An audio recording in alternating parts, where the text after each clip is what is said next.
Screen पे जो कुछ हमें दिखाया जा रहा होता है, जो कुछ हमें नजर आ रहा होता है, उस पे दो तरह के लोग बिलीव करते हैं। एक तो जो लोग मायोपिया का यानी शॉर्ट साइटेडनेस का शिकार हैं, वो जो देखते हैं उसी पे यकीन कर लेते हैं, उन्हें लगता है कि यही रियलिटी है।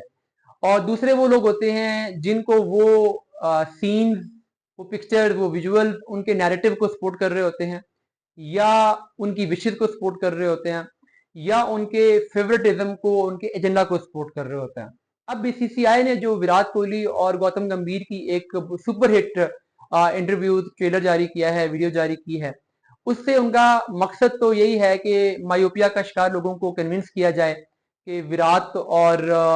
गंभीर में जो कुछ भी मामला थे वो सब सेट हो गए हैं, चुटकी बजा के मामला क्लियर हो गया है, दोनों दोस्त बन गए हैं, दोनों के दरमियान रिलेशनशिप बड़ा जबरदस्त, बड़ा आइडियल हो गया है।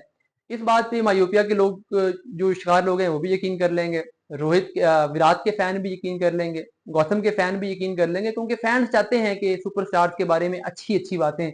सामने आए। बट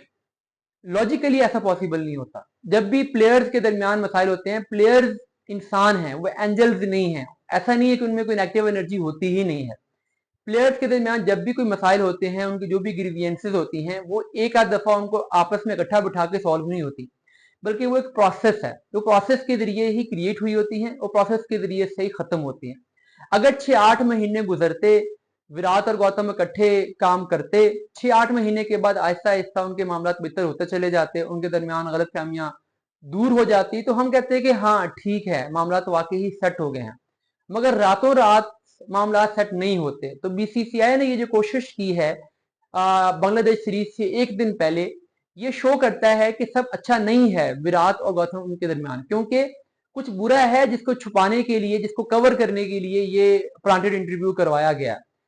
पाकिस्तान क्रिकेट बोर्ड ने भी कुछ अर्सा पहले इसी तरह का एक ब्लंडर मारा था, जब इमाद वसीम को और बाबर आजम का एक प्लांटेड इंटरव्यू किया गया और ये तासर दिया गया कि ये दोनों आपस में दोस्त बन गए हैं, उन दोनों के दरमियान तो कोई मसाइल ही नहीं है। इमाद वसीम ने बाबर आजम की तारीफें की, बाबर ने इमाद की तारीफें की, बट उसके बाद जो ऑन फील्ड हुआ वो हम सब ने देखा। और अभी इमाद वसीम ने कुछ दिन पहले दोबारा इंटरव्यू में बाबर आजम पर उसी तरीके से तनकीद की जैसे वो पहले किया करते थे, और उससे क्लियर हो गया कि वो सारा इंटरव्यू प्लांटेड था। तो यही चीज अब गौतम और विराट के दरमियान बीसीसीआई ने करवाने की कोशिश की है,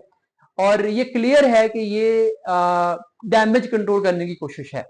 और ये इस तरह की कोशिश करके मामला को मजीद गर्म किया जाएगा, मामला ठंडे नहीं होंगे। थोड़ा सा भी जो इंसान लॉजिक के साथ, कॉमन सेंस के साथ सोचता है, उसके जहन में ये सवाल जरूर जाएगा कि ऐसी क्या जरूरत पड़ी थी बीसीसीआई को कि वो ये इंटरव्यू करवाते, क्या ऐसी गड़बड़ हो रही है जिसको कवर करने के लिए इस तरह की चीजें की जा रही हैं।